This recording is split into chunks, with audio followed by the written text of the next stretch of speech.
one day we managed a massive, we averaged a massive 2 kilometers an hour. What type of altitude? You were probably up at what, 13, 14,000 feet? I don't know. Yeah, about 13, 14,000 feet. Basically pushing mountain bikes up the side of cliffs. Am I correct?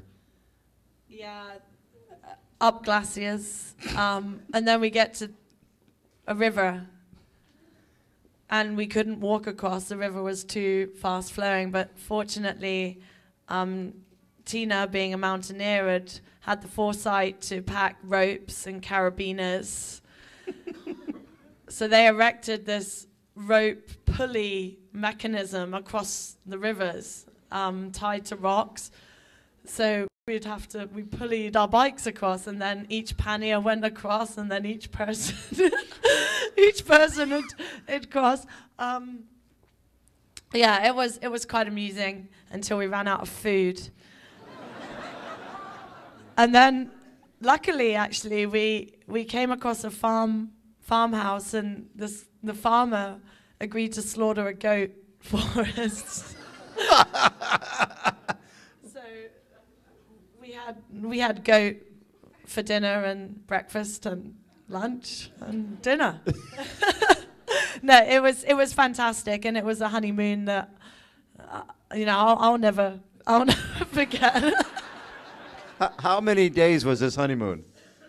It was a week, just over a week. So most people could call this a training camp, not a honeymoon. Basically, you're up at 13, 14,000 feet, pushing a bike up the side of a cliff for 10 days or 7 days up in the middle of nowhere. That's unbelievable. So what's your schedule going to look like for next year? What are you thinking about? In terms of races, I haven't actually committed to any races, but I will do 3 Ironman, and they will be scheduled as they were this year. So there'll be a March-April race, a July race, and then Kona if they'll have me back, and then I think they'll have you back.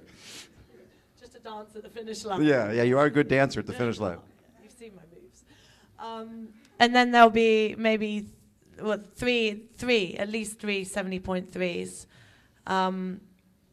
and a couple of Olympic distance races as well.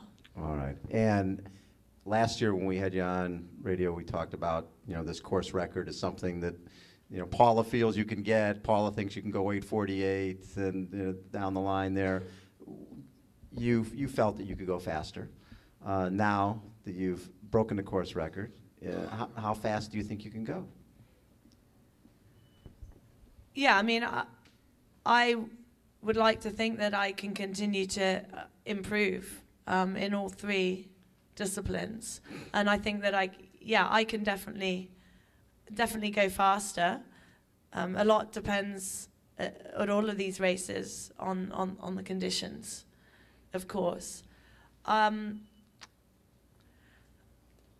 I don't really want to specify. Oh, come on! There's nobody here. You guys won't tell anybody, right? This is between us. We're friends. I definitely think I could break 8:50. That's pretty. So your record right now is pretty soft, is what you're saying.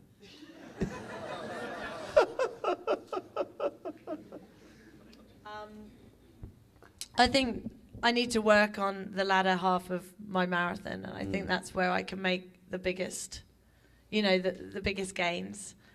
But like I said, records are meant to be broken. That's what they're there for, and I want to show really what women can do in sport, and that we can narrow the gap between the women and the men.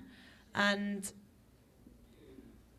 I hope that one day my records fall, even in the not too distant future, because it will show that, improvements are being made. And I don't think those improvements are necessarily down to improvements in technology. I think they really are down to the inner self-belief of athletes that believe now that they can go faster, and that they can go, that they can go faster, and that records can be broken. And I hope that myself and Marinda and others are leading the way in that respect. Perfect.